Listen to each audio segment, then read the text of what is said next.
ATMA, Dr. Karolina Mikos, all the way from, are you in the US at the moment? I'm not even sure. In Chicago, USA, yes. Amazing. So Haere mai from my heart place to your heart place to Heart Place Hospital podcast. Welcome, welcome, welcome. I like to start with how I know my guests. And so with you, we met on Dr. Lissa Rankin MD, her Whole Health Medicine Institute course, which was almost 3 years ago. We finished 2 years ago. So right in the middle of the pandemic, I was still in lockdown here in New Zealand. So it was a beautiful solace for me. I was getting up at 4 a.m. in the morning to attend. And it was, so if people don't know Lissa, she's a medical doctor who, through her own lived experience, went into functional medicine, and then she went into like a sacred medicine, I guess she went into, and then now I feel like she's diversifying again, which is kind of what we're all designed to do, isn't it? So, but we got the privilege of being together for 6 months. So, frontliners in health around the world. I think I was the only one from New Zealand, and the second one in New Zealand to do the course. And we had frontliners, so yourself, we had medical doctors, we had psychologists, psychiatrists, we had pharmacists, we had more integrative medicine people, and we got to go on this journey of whole health medicine, which I think cracked me wide open. I don't know about you. Yes, changed my life. Yeah, totally. And so I think for us, I'm so excited to hear where you've been, where you've got to in the last 2 years after that, and I can share some insights into mine as well. And so, I'm really excited that I got to invite you along to Heart Place Hospital podcast in its early seeding times. And then I just want to share your beautiful bio, because it is beautiful. So you're a board-certified internist and holistic health practitioner with focus on mind-body medicine and psychedelic medicine. You're certified in Psychedelic Assisted Therapy by ATMA Academy. Academy. And holistic medicine by the Whole Health Medicine Institute, SNAP, as well as IFS, Internal Family System Therapy, which I'm a big fan of, and I'd love for us to be able to weave that into our conversation, by the IFS Institute. You've studied the mind-body connection, the placebo effect, energy medicine, epigenetics, and trauma. And you're passionate about serving your community by educating people, seeking healing, growth and transformation through the safe and sacred use of psychedelic medicines, while promoting mind-body practices to complement healing from within. Well, I'm sold. I'm in. I'm totally in. My God, that sounds really good. Yeah, it sounds really good. Totally up my alley, like it's my jam sandwich. So welcome. We say haere mai in New Zealand. And I guess really just, how did you get to where you are now? Well, thank you so much for having me on here, Jackie, and for your audience in New Zealand. This is just such an honor to be doing this so internationally, because, the language of the medicine of the heart is universal. And so, I think actually just starting off, because I have no idea where to start, but I do know that Lissa's course, Lissa Rankin's book, Mind Over Medicine, actually changed the entire trajectory of my career. I was actually in medical school when I read that book. And that's when the seeds were planted, that I'm like, wow, there's something really interesting going on here, that we can do energy medicine, that there's like something beyond just this physicality of our bodies. And I think just understanding the placebo effect from that perspective, Lissa's the first person that was able to penetrate my tough scientific left brain to be like, hey, there's something more, and the spirituality can actually blend. They can actually meet somewhere. And so Mind Over Medicine completely just put this idea in my head that this is what I need to do after I graduate, after I do my residency, and the whole trajectory of medical school, and just working as a doctor, as a physician here in the US. And then it was the pandemic, burnout. So just kind of trying to go fast through that kind of period of my life. But it was actually really my own deep experience with plant medicine, with ayahuasca specifically, that really changed everything, while already having this background in, mind over medicine, and just like the belief system, how powerful our beliefs are, how we can actually, and our emotions, how everything shapes us. And so, of course, everything happened so synchronistically when I signed up for the WHMI, where we met at the course. And that was so important to understand more about this field, that, like, as a doctor, I'm like, wow, we've been missing so much point, like so much. We just kind of ignored 90, maybe 99% of what healing is about. And so it was just this beautiful trajectory of my own plant medicine experience with learning about mind-body practices and energy medicine, and really being guided by these medicines. It's like, I mean, I could start talking about psychedelics now, but they're just such powerful allies on our healing journey. And when we actually commit to our own healing, not just when we're in the medicine space, but especially every day afterwards, because it's all about the integration, then we can really understand ourselves better. And we can actually heal from a much deeper layer than just, maybe popping a pill, to kind of soothe that symptom. And we don't really want to, feel that pain, just kind of the escapism that most of us have been taught in society, that it's not okay to feel emotions, it's not okay to feel pain, but really leaning into that uncomfortable. And so plant medicines, along with holistic medicine, really learning all sorts of facets about trauma, about somatic experiencing, about IFS, that just kind of paved my way to just slowly start unfolding this work that I'm doing, which I still don't really even know what I'm doing, honestly. I feel like I'm finally living my best life. Like, I'm finally experiencing what it feels like to serve people from my heart, and not from burnout. Yeah. Oh, amazing. I love that. I just want to say to you, like, it's kind of like once you pop, you can't stop. So it sounds Yes. like, yeah.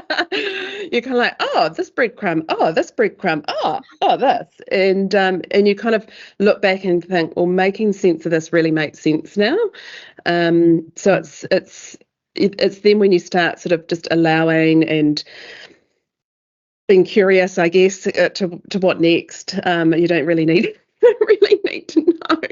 Yeah. Really don't. And just like you said, I love the breadcrumb analogy. I actually use it all the time, because all you need to know is just those breadcrumbs. Like, even if you're driving, at night with your, headlights on, all you need to see is those, I don't know, 100 meters or feet, whatever, whatever totally. that is. But all you just need to see is just a little bit ahead of yourself. You don't need to see that the road. It'll be overwhelming. So that's what it is about, following those breadcrumbs. And our heart, once we're aligned with our intuition, with whatever higher power, we can go into that as well. But just remaining a little bit more on point here, listening to the intuition, those breadcrumbs, it's all we need to just take one step at a time. So I know a little bit about your burnout, and you probably can empathise with my burnout, which were multiple of, and then there was the one big Mack truck one, which was my real, when I started really following the breadcrumbs.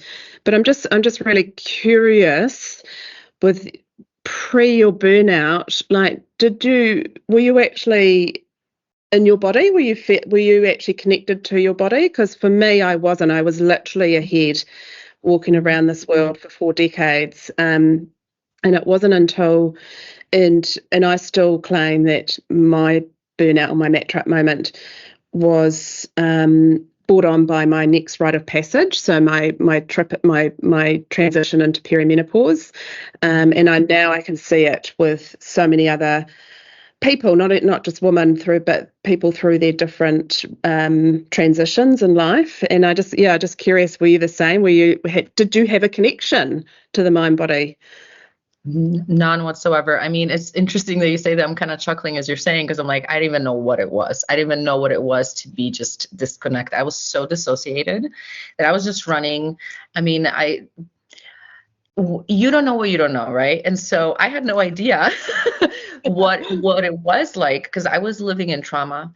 When I started doing this work, I started uncovering a lot of my personal trauma from childhood, from young adulthood, all the things, and even medical trauma. I had no idea how much the medical system traumatizes us. without going, trying to vilify the medical system, because it's still necessary, but we're not considered as humans, especially as the caregivers. We're supposed to be constantly on, always focusing on our patients, not on ourselves. I mean, as when I was a resident, I had to work 30-hour shifts, without sleep.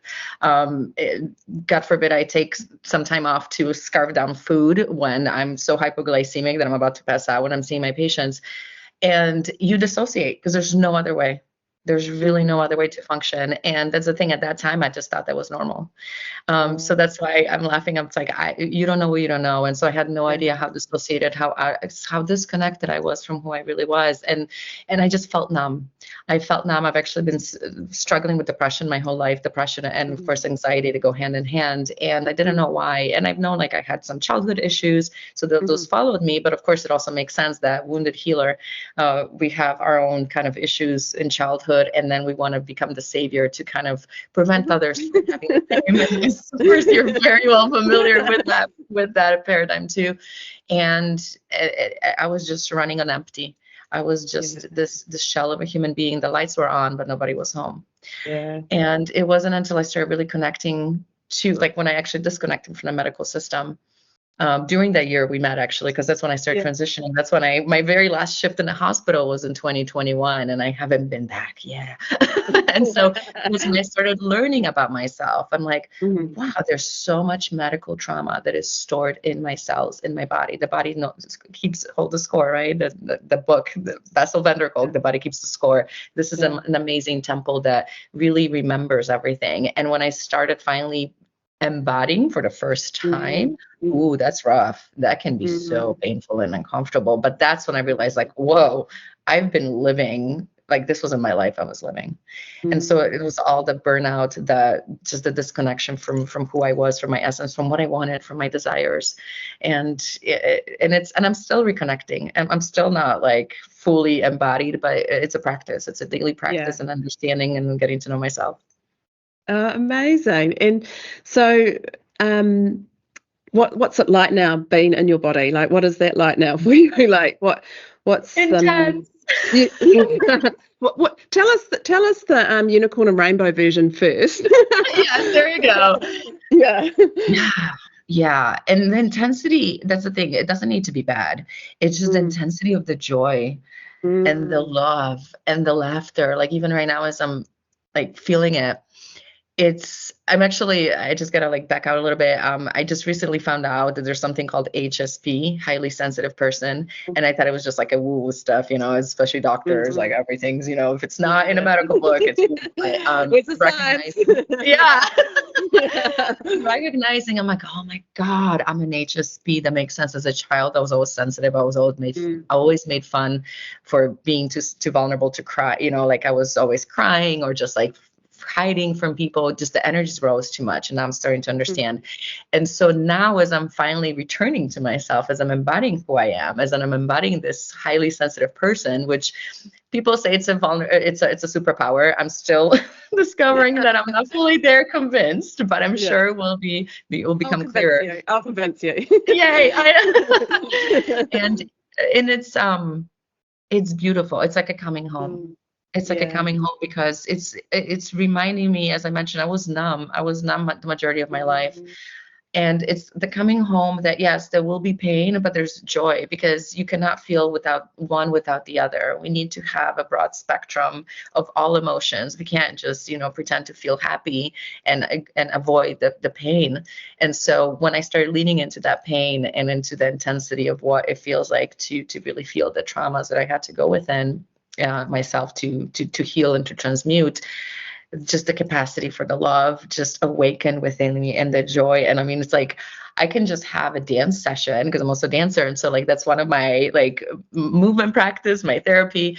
I could have a full psychedelic, full out of body, or not out of body, in body, but like out of altered state of consciousness experience, just dancing, because as I embody myself, just that joy and that bliss. So that's the rainbow unicorn version. I think that's the only one, because as long as we're ready to accept that the pain and the grief that will show up, the joy comes. And that's the beauty. It's such a gift. It's such a gift to return to our bodies. Not an easy route. it's No, not for everyone, I, although I always say it's simple, not easy, and I also say it's not for the weak-spirited. Yes, absolutely. Mhm. But thankfully now that we more and more of us are speaking out, and I'm an HSP as well, highly sensitive person. So I would I don't know if you know the program. There was a program, Australian program called Neighbours, and there was this dog in it called Bouncer, and every time Bouncer went missing I would cry for days that Bouncer was missing. And then there was another show called Lassie the dog, and he used to go into these places and he would create connection and community, and then he'd leave and go into another place, and that was huge for me too. So so that was kind of the. And that was, there was a lot of, Jackie, Jackie will get upset about that and that sort of thing.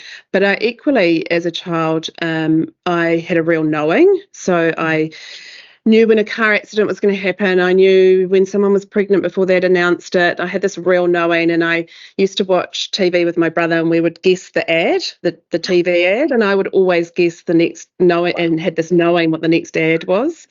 So that's the kind of, like, I guess in days gone by, the kind of curse is that highly, that amount of response that you get. So ours was, sadness or grief, and I couldn't even name my emotions. I didn't have names for my emotions or my feelings until I started doing my own healing journey, and then I put emotions and feelings up on my fridge.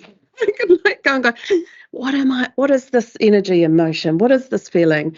So I was in my 40s when I really embodied that, and dance was my go-to, and still my go-to. Yeah. Mm-hmm. So, but I love all this. This is great, but I really want to get to the psychedelics. So I thought we already did. This all opened it up, but yes. So just to make a note, in New Zealand it's illegal. I know that there's we've got pharmaceutical companies, our own pharmaceutical companies, who are doing studies in this. So, and I know, like, I've watched Michael Pollan's Netflix series, and I've been on a few of your webinars, and I've read, like, Johann Hari's books around connection, and all of Lissa's books, of course. So yeah, I'd love you to share more about how that looks in your world. Like, is that something that you're sharing with others? Is that from and I'm loving this, with meeting all these frontliners in health and education, seeing what they're doing with their pain. They're turning their pain into their purpose. And is that kind of what's transpiring for you? Oh, I love that, turning the pain into purpose. Beautiful. So my role, I feel like I just have a multi-dimensional role in a way, because I love talking about psychedelics. I mean, once we start this conversation, we could be here for hours. So I'll try to keep it relatively short. But I do love educating people about psychedelics. I get trained, like I mentioned. I'm certified in Psychedelic Assisted Therapy. And I've done my own research, reading books and attending symposiums, conferences, just pretty much especially that first year when I was like, whoa, this is what I need to do. This is my calling. The purpose was so clear for me. So that's what I just did so much education that first year. And I really needed to do my own journeys as well. So it was like a dual. It was like not just learning from the books and, the left brain, but also having an experiential, because like you cannot work with psychedelics unless you work with them yourself. So any therapist, no matter, like now it's still illegal in the US broadly, even though in 2 states, in Oregon and Colorado, it got legalized. We are working on a bill here in Illinois to legalize the HB1 bill. I have met with the senators and with the Illinois Psychedelic Society. So there is something that's, the ball is rolling very, very slowly, because Illinois is an interesting state. However, it was actually just on the news just this past week, the president, Jean Lacy from the IPS, Illinois Psychedelic Society, that we are working on this bill to legalize specifically psilocybin for mental health here in Illinois. So we're trying, so things are moving. But so there's that educational component that I feel it's so, so important. We need to educate, especially healthcare providers.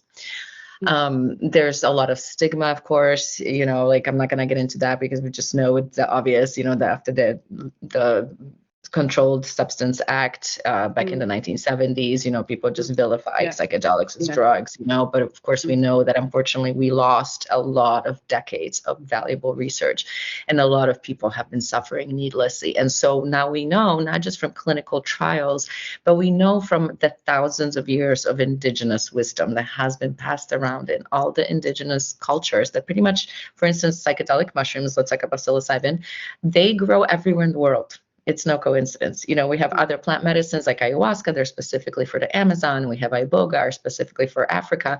However, mushrooms grow everywhere. And we know they've been around for millennia. And the wisdom, and this is actually where I think my role comes in too, because we can't just use the clinical trials that we just are scratching the surface understanding, but the science is what we need to legalize, to pass the bill, to push forward, because we do need to have data. Of course, we live in a world, we can't just be like, just take this magic brew. We do need to have, some sort of facts, but we're just scratching the surface. It's only the tip of the iceberg. That's good. We're only scratching the tip of the iceberg with the science, with the clinical trials, but we are starting to understand. We're starting to get a glimpse into all the possibilities the psychedelics have. But we really need to return to the indigenous wisdom. These are the wisdom keepers that have been doing these ceremonies. They have been healing in groups, in communities for thousands of years. And so really learning as much from them with reciprocity, with honoring all their knowledge and all their wisdom, and also combining it with what we know here in the 21st century Western world. This is where I think we're at this awesome space in psychedelic. We're at a new renaissance here.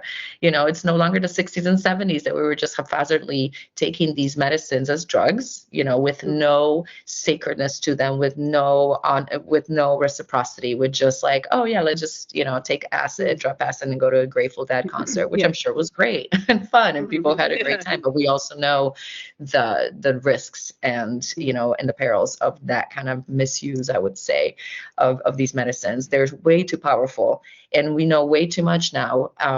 We don't want to repeat history. So this is why, to me, education is the number one calling, really, to educate across platforms. Like when you joined even some of my webinars, speaking at panels, especially in the Illinois Psychedelic Society that I've been more active with the past year, and really just showing people that this is a different paradigm, but kind of having a situation. I do have a medical background. I'm not just kind of some hippie that showed up and is trying to tell you that, I've done my research. I'm still doing my research, both on personal experiences and in the data, and the data speaks for itself. So that education, and of course, people need it. Like I mentioned, it is still illegal here, but people grow it everywhere. People need this, and people don't know how to take these medicines. So that's my other hat, my other role, that I can guide people in showing them how to do this safely. It's like, you're going to take this. I will not provide the medicine for you. I will not, unless it's legal. But if you're going to be doing, it's kind of like if you're going to be taking drugs, let's just do risk reduction, let's do harm reduction. How can we make sure that you are not only doing this the most safe way possible, but also how can you get the most out of it? Is this just going to be a beautiful trip you're taking, you'll forget about it? Or how do you integrate your experience? So I also I help people integrate as a sort of integration coach. So there's a lot of different modalities here, but it's all in the psychedelic realm. And of course, there's also medical screening, which I'm qualified to do, and that's what I love to do, because I'm like, ooh, psychiatry, I'm actually an internist. But of course, like heart disease too, you need to screen for that. So it's just this growing field is evolving, and that hopefully by the time it finally is legal here and everywhere, really, it needs to be finally legal all over the world. Everybody needs this. Whoever is suffering for treatment-resistant depression or PTSD, OCD, PTSD, I don't know if I mentioned that, and so many other things, even migraines. We just know that the tobacco addiction, for instance, and other addictions. So we know that there's more and more indications that are being studied, and finally some of them are starting to be funded. So I'm so excited the time we're in, and this is definitely the best time to really dive into this. If if anybody has a calling, I so highly recommend starting to get yourself educated. Yeah. So I know Australia, so the country next to us, they're starting to train medical doctors in assisted therapy. So we're getting close. And I know one of our doctors, she's been here to Heart Place Hospital. She's gone over to Australia and done the training. So at least we've got the knowledge. We've got the knowledge here. And I just wanted to go back when you talked about this. Really landed for me because I'm doing Dr. Zach Bush's Journey to Intrinsic Health course at the moment, and he talks about weeds, for example, and to actually look at what the weeds are that are growing around where your energy is spent.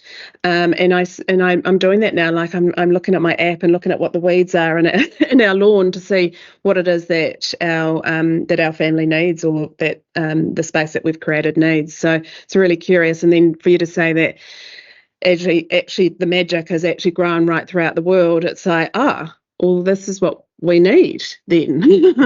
This is what's needed, yeah. And more of us are going back to nature, returning back to nature, back to that intrinsic part of us. We're all indigenous to the same place, to the same bacteria, to the same mitochondria. And I know for me now, through my journey, like where I thrive, where I used to try and thrive, when I used to try and fit in, was I used to go to bars and drink alcohol, and I used to try and fit in. Whereas now, and I know you do this too, is I belong in circle, I belong in nature, and it doesn't have to be, an invited ceremony, although they're fun too.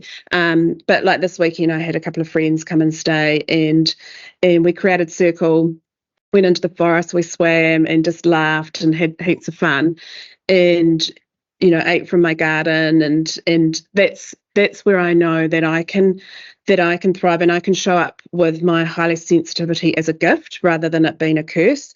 Whereas if I go into those places where I was, everything I saw on TV, or everything that was sort of spoken about in my community was this kind of busy doing, and that's why I say Heart Place Hospital is feminizing the health and education system, and that's where I know I can thrive. And I use a lot of plant medicine, so cacao and lots of botanicals, and now that I can be in my body, now I've remembered how to get back into my body. I can actually go, I need a little bit more of this, or I need a bit of this, or I'm feeling this, or I can actually hold the plants, and I know what I need, and that's what this is the ripple effect that you and I are, so we've experienced our pain, we've had our messy, and we're bravely showing up to be able to say, hey, rather than going to the school of hard knock, we've done that. Yeah, we've been there, done that. For you. There's another way, and it really is. It's a revolution. It really is a whole new world, and more. It just makes so much sense now looking back that that's why we did that 3 years ago. That's why 3 years ago we all were drawn or magnetized to that container. And then 3 years later, here we are, and still we're kind of like, where to next? But we can drop into our body now and actually really have our how yeses and our how nos. And it's funny, like on the weekend, someone's like, are you going to Spirit Fest? I'm like, God, no. No, I'm not going there. But lots of people will, and it's their place. It's not mine. Whereas in the past, I probably would have gone thinking that's where I needed to be.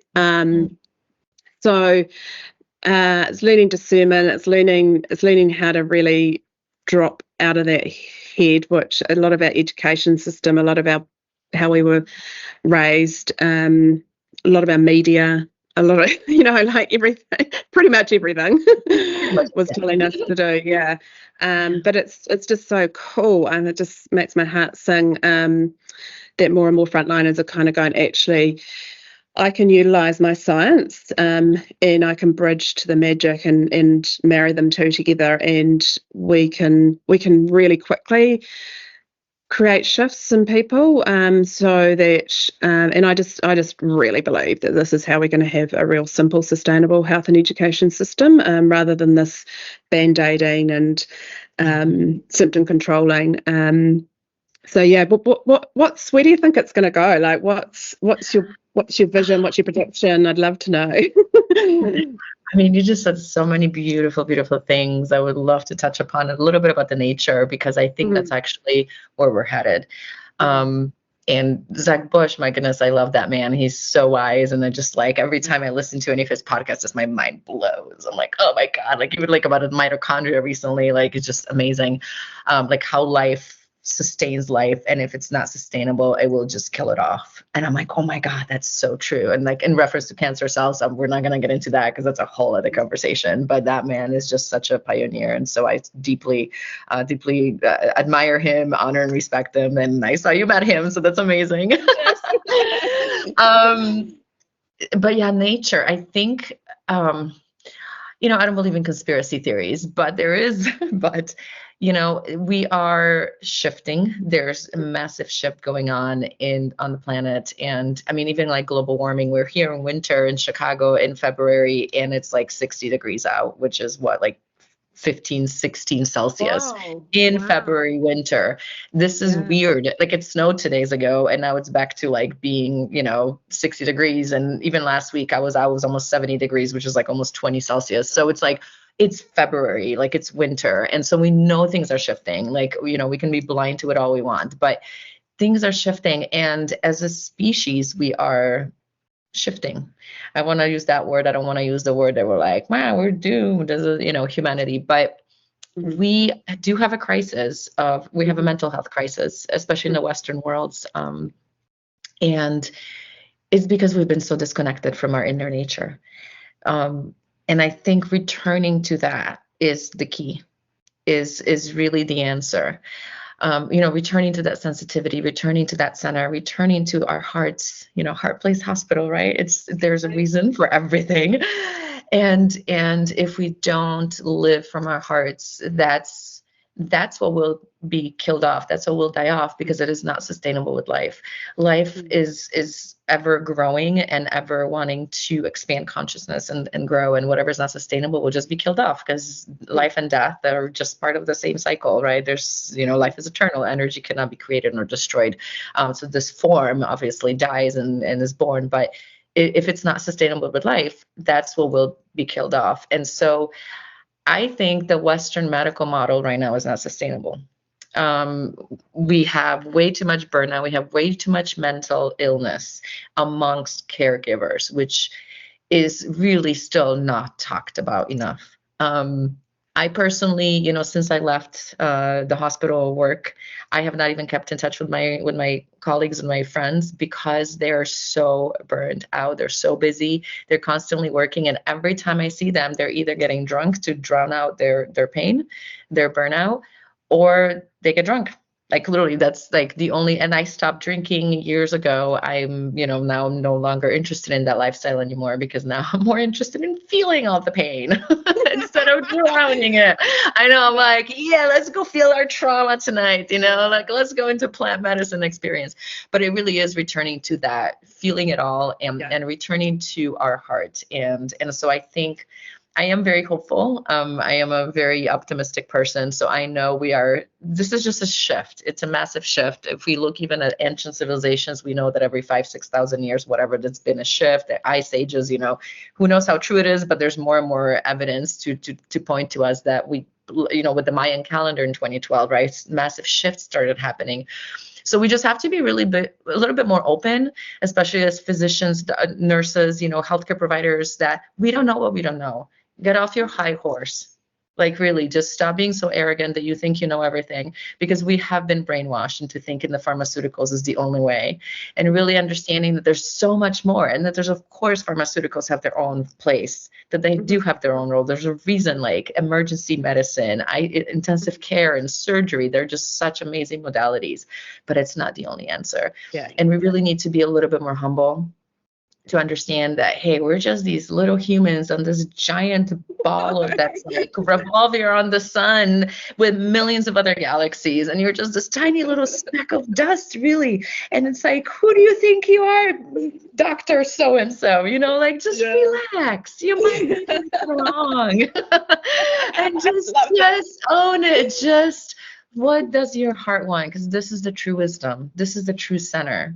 It's our heart, and this is our true connection to that cosmos and that nature, and nature is part of the cosmos. So I'm very optimistic that things are shifting, that we are going the right direction, but unfortunately things will have to die off, because that's just part of the cycle. That's just part of nature. Yeah, amazing. I love that. I love all of that. We're so from the same star. Yeah. We're all made of stardust. Like, we've just found each other. What I'd love to include in here is, and it came up a little bit, and I'm a big fan, is internal family systems. So Dr. Dick Schwartz's work. And it sort of came up a bit when you talked about, feeling the discomfort, and that's where I find IFS is really good. So I know for me, I've got a couple of partners. So when that discomfort comes up, I can reach out to them, and actually we've got an app, so you don't actually have to respond straight away. So just when they're able, and I can live journal my parts that are coming up. So those protector parts, those firefighter parts, those manager parts, which I had, we've all got, but I had them and lost them 8 years ago when I had my mat trap moment. All my part, like all those protector firefighter parts, I couldn't access them because I had been so mat trapped, but that was for that moment, but of course, once you pop, you can't stop. So they come back. Whereas now I'm just so practiced in them. I'm like, oh, here you are. Thank you for that message. Almost like a phone call. Hello. So how do you integrate that? How's that integrated into the work that you're doing? I'd love to hear. That's such a wonderful question, because IFS is such an amazing modality, especially when working with psychedelics. I guess, kind of to answer that question first, to kind of elucidate a little bit how the parts show up in the psychedelic journey, because I think a lot of people who may be knowledgeable a little bit in both or curious about both. So we have those vulnerable parts called exiles, right? And a psychedelic journey can actually be, it can be destabilizing, let's be honest, if you're not prepared, or, not working with perhaps the right therapist or space holder, whatever, can be quite challenging. And because these exiles, these vulnerable parts that have been protected by our protectors and managers and so forth, and firefighters, they can all come out at once. And that can be very destabilizing. And that's where actually I think the magic and the opportunity of a psychedelic journey comes in. But we also need to understand how to work with those parts, because right after, in a psychedelic journey, we could just be running around these crazy exiles, just being so scared and terrified of everything, and just causing just problems within our system, really destabilizing us. So having said that, as a little warning, understanding these parts of ourselves, that it's all us, that they're all within us, that to really love and accept every part. Because doing a lot of shadow work, when we're looking at this kind of more esoteric, spiritual term, maybe like shadow work. What's shadow work? Shadow work is really those parts that have been rejected by us, by the self, or not the self, because the self is the higher self, but by the, I guess, conscious person, right? That's like kind of experiencing this. And so when we understand that, no parts left behind, right? Dick Schwartz's book. And so when we understand that every part is valid and every part is part of us to be loved and to be included in the conversation, in the lifestyle, in every single part of our lives, that problems happen kind of like, this is just a very general term, but problems happen when we refuse to allow those parts in the conversation, and when we refuse to feel them. And so really just working with parts can be quite challenging on our own. I do have a therapist, an IFS therapist, which I don't see quite as frequently as I should. but but I do my own parts work. Even during meditation. I actually, full disclosure, I just did the mushroom journey actually a few days ago, and a lot of parts just came up, like a lot of those wounded parts, the depressed parts. I used to have a lot of suicidal ideation, just for the record, which really psychedelic medicine has helped me tremendously face those deep, dark parts of myself, but they showed up again. And I'm like, hey, like, what's up? Like, we've been doing so much work. And that's what it is. They're still there. They don't just disappear. When they're fully healed, perhaps they might evolve into a different part. But those parts usually stay within us, and they have something to say when they're there for us. When they show up, it's because they still have a message for us that perhaps we're ignoring, or perhaps we're not loving it enough, and we're not really accepting it. And they have so much wisdom. And it's really, if we're willing to listen to them, it can be a transformational experience. Yeah, amazing. And it's kind of back to that onion analogy, isn't it? Like, we just peel another layer off, or what I love, particularly being someone who's transitioning from menstruation into menopause, with perimenopause, it's like you're in a spiral. But what's so beautiful is that when you come back to that same point, you're at a higher level. So it's like this way. Yeah. And so when you get there, you're like, oh, I've been here before. It's uncomfortable. Don't like it, but I've been here before, and let's transmute this. And for a long time, I was transmuting a lot of my exiles into courage. And that's what's helped me for the past, over 7 years, keep showing up and really sharing my story so that others can feel, can reveal, can deal with it, and then heal. And then lately I've been transmuting it to other things. I'll share once it's happened. But I just find, we've got such an ability to be self-healers. We've got such an ability to be the love, to be that God, goddess energy. And if more and more of us are showing up like that, then it ripple effects off so much faster. And that's why Heart Place Hospital we're just so passionate about caring for those in the front line, so that they can get these messages. And I know probably for you, and it definitely was for me, I went into healthcare as an unhealed healer, and I know now, like, would have been and be so great if we could really address the reasons why people are going into the front line at the beginning, so that we can prevent burnout, and we can heal their boundary wounds. We're all boundary wounded. We're all raised by a generation that was raised a generation before us, so it makes sense. So heal those boundary wounds, and then learn to advocate for ourselves and others, particularly women. We've really struggled to find our voice, and I'm always really I'm a big advocate and big leader of speak even if your voice is a bit wobbly. And then craft a life that best suits you. So particularly women, we've been living in a circadian rhythm when we are designed to be in an infradian cycle. And this is Zach Bush's work as well. Our male fertility is down to 1 in 3, and by 2030, 2035, it's going to be 1 in 2 infertility in our males. So really, we are, like, I don't want to put fear into people, but we are actually, we actually do need to take some action.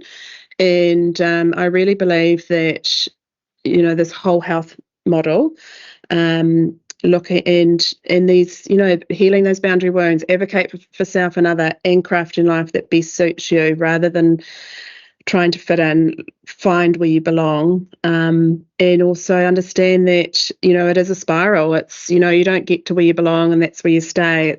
We're literally pilgrims, Yes. We're I love that. we're meant to move, and move on. And if you look at the gypsies, who they sleep in the same bed every night, but they actually move, they have very little cardiovascular disease. Yeah, because they're actually moving, and they're moving, to different parts of nature and countryside, and getting different microbiome.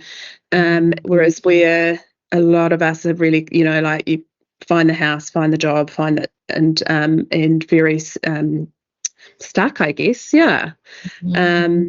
So it's exciting. I'm stoked to be here, like, because 8 years ago it was touch and go. But I'm stoked to be here. I'm stoked that I followed those breadcrumbs, and I've definitely got front row seats to see what happens next. And like you said, we're in the messy middle, but it's what I just really want to reiterate to people. It's people like myself and you and other guests that are having on the podcast, is that we've done a lot of work, and we've got some stability, and we've got the grassroots. Actually, I talk about bamboo a lot. We've planted the bamboo seeds, which take 5 years before you see the shoot, and then once the shoot comes, boom, before you know it, there's 8 foot of bamboo. So there's a lot of us who have done the ground root work, stepped out of our pain into our purpose. We're smashing glass ceilings, and and we've popped. We're not going to stop.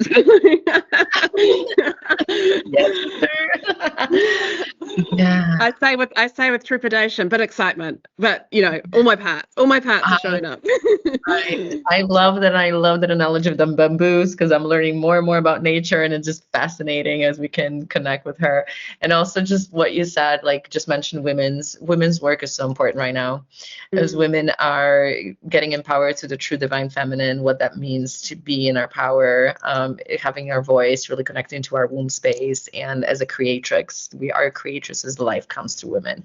And so really tapping into that, the inner wisdom just comes inside our bodies, and how can we utilize it and transmute it for good, and just to thrive, and to really shift the paradigm of this very patriarchal held world. This planet, really, it's very male dominated and toxic masculinity, I would say, not even the divine masculinity, which is also beautiful and it's needed. But unfortunately, we've been so skewed. And so just everything you're saying, I just wanted to also touch upon how important it is for women to wake up and really step into our power, and to really break those glass ceilings and and plant those grass seedlings, and just really get into our power and do the work.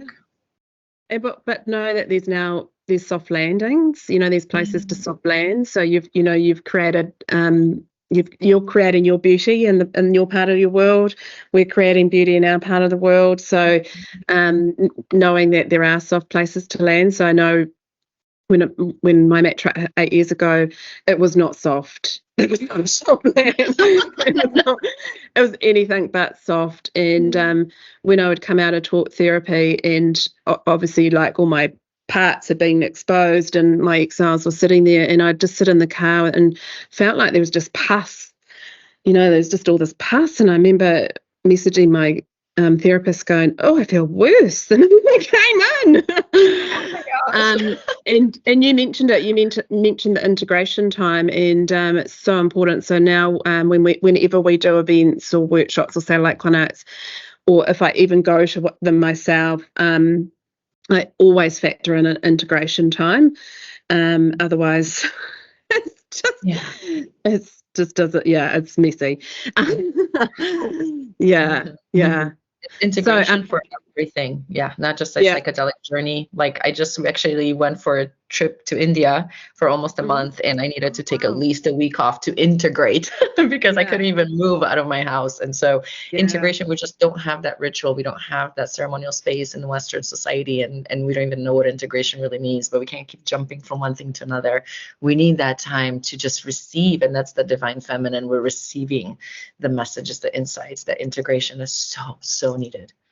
So needed, even though it's soft, it's not that powerful, striving, driven force of that masculine force, but this is just equally as important to really be soft and just rest and receive. Yeah. Even after I do a podcast like this, in the past I would have gone onto a next task, but I actually give myself that space. So I'm a big advocate of what I call witch kipping or day naps. And I was mortified. I got invited to a webinar the other day on menopause, and they had day naps on the list. And then the presenter, who was a medical doctor, she said, "And avoid day naps." And I'm like, right, I'm out. You've lost me.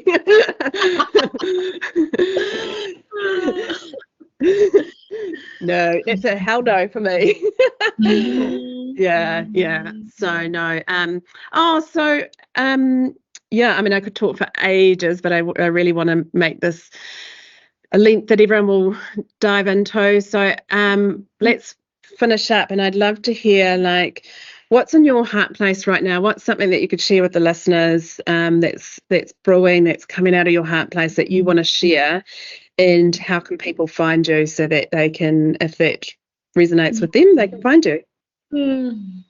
What is brewing my heart? I'm in my rest phase right now because it is winter here still for a couple more weeks. Mm-hmm. So my heart is really like, I've been planting seeds and I'm still kind of planting them and resting, allowing, because I do have big plans for a retreat center that actually I hope to come to fruition in its perfect divine timing. So I can support people with other modalities such as breath work, such as yoga, and all and dance, and all sorts of modalities to incorporate psychedelic healing in a safe space. And I also love doing women's work. So I also host monthly women's circles to the full moon, which was actually last night. We had the full moon. So I definitely had some sisters over here. And so what's really brewing, I think what's exciting for me is really just expanding this psychedelic space from my own personal learning with these medicines as they guide me. They just show me those breadcrumbs here and there, if I'm willing, if I'm ready to listen, and really how can I support my community, because that is what's really needed. People are suffering, and so slowly but surely the retreat center shall come to fruition. I'm manifesting it. And I do have a website. I've actually launched it last year, so I'm very excited. It's plantmedhealth.com. People can also find me on Instagram. I'm not a big social media person, but I at least share my events there. It's either at Karolina Mikos MD, and I also have that at plantmedhealth. So that's kind of where people can find me and reach out to me if they want to learn, if maybe they want to just get coached on psychedelics or just anything in a psychedelic or mind-body practice world. That's just, I love doing that. I could talk about it for hours. Your jam sandwich. Yes. Oh, well, you'll have to come down to the physical Heart Place Hospital, because and that's the things we're into. So static dance and trauma release yoga, and so anything mindset, self-care and energy is our jam sandwich. Oh my goodness, amazing. I know it's in the works, and especially after our conversation and how we reconnected today, I'm sure it's going to be brewing and it's perfect timing. I've never been to New Zealand. I've been to Australia, but not to New Zealand. So 15-hour flight, not a big deal, just a different India. No drama. Oh, well, there's plenty of room, and I'll give you a good time. Beautiful. Thank you so much, and I look forward to our other Wommies, our Whole Health Medicine Institute friends, to listen to this as well. And hopefully I'm going to get Dr. Alex is coming on, and I'm hoping to get Mary as well. So and some others, welcoming the others.